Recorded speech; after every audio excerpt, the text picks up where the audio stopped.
우리가 함께 들여다볼 질문은 정말 근본적인데요. 바로 예수님은 과연 누구실까 하는 질문입니다. 이 질문에 답하기 위해서 저희가 마태복음 16장이라는 중요한 성경 구절을 중심으로 자료들을 좀 살펴봤습니다.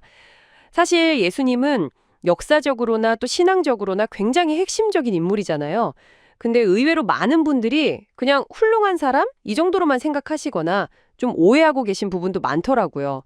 그래서 이번 시간에는 이 자료들을 토대로 예수님의 정체성에 대한 여러 시각들, 그리고 성경 자체가 뭐라고 말하는지 좀 명확하게 파악해보는 걸 목표로 삼겠습니다.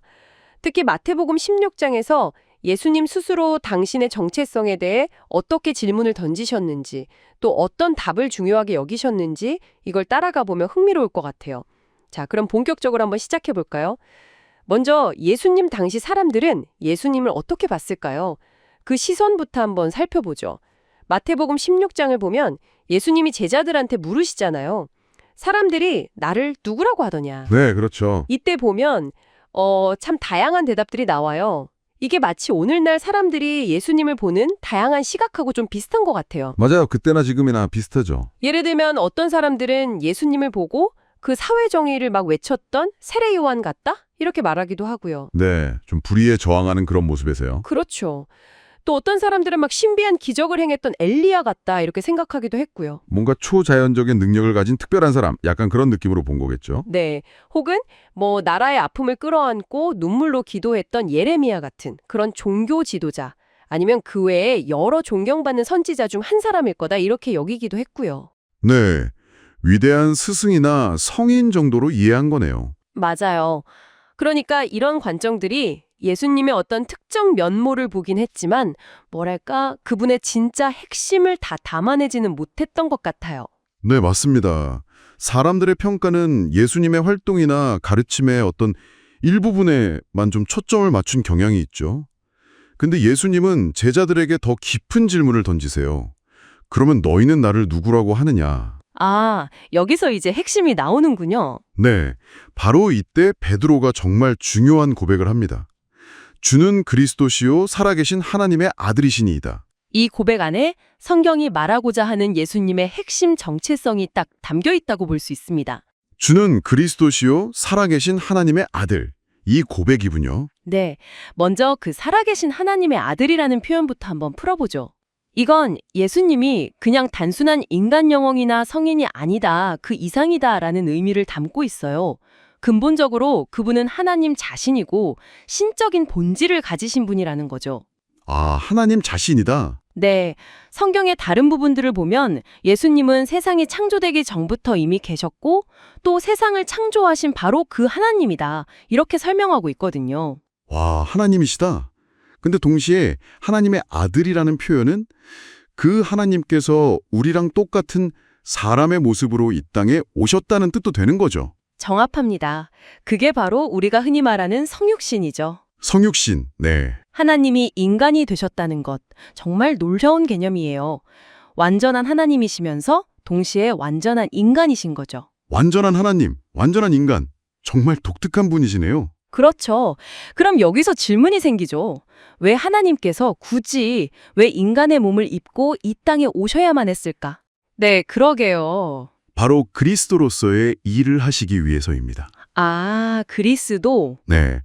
여기서 중요한 포인트는 이 그리스도라는 말이 예수님의 성, 레스트네임이 아니라는 거예요. 아, 이름이 아니군요. 네.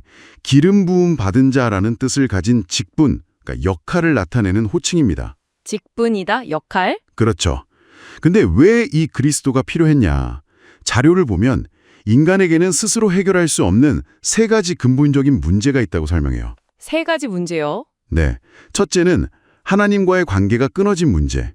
둘째는 우리가 살면서 짓는 잘못들, 즉 죄의 문제와 그로 인한 어떤 죄책감 같은 것들. 아, 죄 문제. 그리고 셋째는 눈에 보이지 않는 어두운 세력, 성경에서는 사탄이라고 표현하는데 그 영향력 아래에서 살아가는 문제.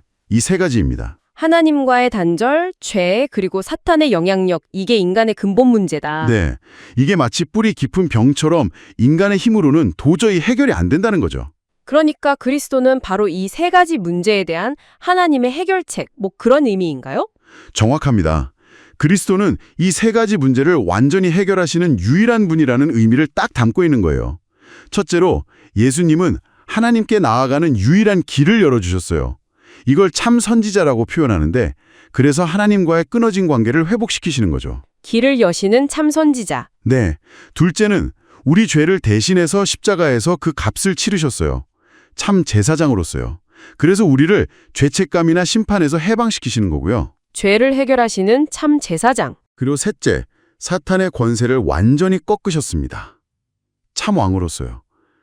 그래서 우리를 그 어두운 영향력에서 건져내서 참된 자유를 주시는 분이죠. 참 왕으로서 사탄을 이기셨다. 와, 선지자, 제사장, 왕. 이 세 가지 역할을 다 하시는 그리스도. 정말 놀랍네요. 네, 그렇죠. 이게 단순히 그냥 좋은 가르침을 주신 분, 이걸 넘어서 우리 삶의 가장 근본적인 문제들을 진짜 해결하러 오신 구원자다. 이런 의미군요. 바로 그겁니다. 그럼요, 우리가 예수님을 이렇게 그리스도이시고 하나님의 아들이시다 이렇게 믿고 받아들이면 우리 삶에는 어떤 좀 구체적인 변화가 약속되어 있나요? 아까 그 베드로 고백 이후에 예수님이 중요한 약속들을 주셨다고 했잖아요. 네네. 아주 중요한 세 가지 축복을 약속하셨어요. 첫째는 이 반석 위에 내 교회를 세우겠다고 하셨습니다. 반석 위에 교회를 세우신다. 네. 여기서 반석은 바로 예수님에 대한 그 올바른 믿음의 고백, 그걸 의미해요. 이 고백 위에 당신이 하나님의 가족, 그분의 공동체, 즉 교회의 일원이 되는 축복을 주시겠다는 약속이죠. 더 이상 혼자 방황하는 존재가 아니게 되는 거예요. 아, 공동체의 일원이 된다. 외롭지 않겠네요. 그렇죠. 둘째는 음부의 권세가 너를 이기지 못하리라고 약속하셨어요. 음부의 권세요? 그건 좀 무서운데요? 네, 이게 좀 표현이 그런데 우리를 절망이나 실패로 끌고 가는 그 어둠의 힘, 사탄의 영향력을 뜻한다고 보면 돼요. 예수님을 믿으면 더 이상 이 힘에 지배당하지 않고 승리하는 삶을 살 수 있게 된다는 아주 놀라운 약속입니다. 어둠의 권세로부터 승리한다. 마지막 세 번째 약속은 천국 열쇠였던 것 같아요. 땅에서 매거 풀면 하늘에서도 그대로 된다는 이 말씀, 이건 어떤 의미인가요? 아, 네. 천국 열쇠? 이건 바로 기도의 능력을 의미합니다. 기도의 능력? 네. 하나님의 자녀가 된 당신에게는 아주 특별한 권한이 주어지는데 그게 바로 기도를 통해서 하늘의 도움과 능력을 구할 수 있는 열쇠를 받은 것과 같다는 거예요. 당신의 기도가 더 이상 그냥 혼잣말이 아니라 실제로 하늘 보좌를 움직이는 힘이 된다 이런 뜻입니다. 와, 기도의 힘. 정말 대단한 약속들이네요. 자, 오늘 이야기 좀 정리해 볼까요? 성경, 특히 마태복음 16장에 나타난 예수님은 사람들이 그냥 생각하는 그런 훌륭한 위인 그 이상이었습니다. 네, 그렇죠. 그분은 하나님이 인간의 모습으로 오신 살아계신 하나님의 아들이셨고 동시에 우리 인간의 근본적인 문제, 즉 하나님과의 단절, 죄, 사탄의 문제를 해결하시는 유일한 그리스도이셨습니다. 그리고 정말 중요한 것은 이 예수님을 당신의 구원자, 그리고 주인으로 믿고 고백할 때 당신은 그냥 믿기만 하는 게 아니라 실제로 하나님의 가족이 되고 어둠의 권세로부터 자유를 얻고 또 기도를 통해 하늘의 능력을 경험하는 이런 놀라운 축복을 정말 누리게 된다는 거죠. 네, 오늘 저희가 나눈 이 이야기들이 그냥 지식으로만 남지 않았으면 좋겠어요. 한번 이렇게 생각해 보시면 어떨까요? 지금 당신이 개인적으로 씨름하고 있는 문제나 어려움들이 혹시 오늘 우리가 이야기한 그 인간의 근본적인 문제들과 좀 연결되어 있지는 않은지? 네, 좋은 질문이네요. 그리고 당신이 가진 바로 그 문제들에 대한 해답으로서 그리스도이신 예수님을 만난다는 것, 그게 당신의 삶에 어떤 변화를 가져올 수 있을지 한번 깊이 생각해보는 그런 계기가 되기를 바랍니다. 그리고 기억하세요. 자료에 따르면 예수님은 누구든지 자신에게 오는 사람은 다 환영하고 결코 내쫓지 않으신다고 약속하셨습니다. 네, 오늘 저희의 탐구는 여기까지입니다.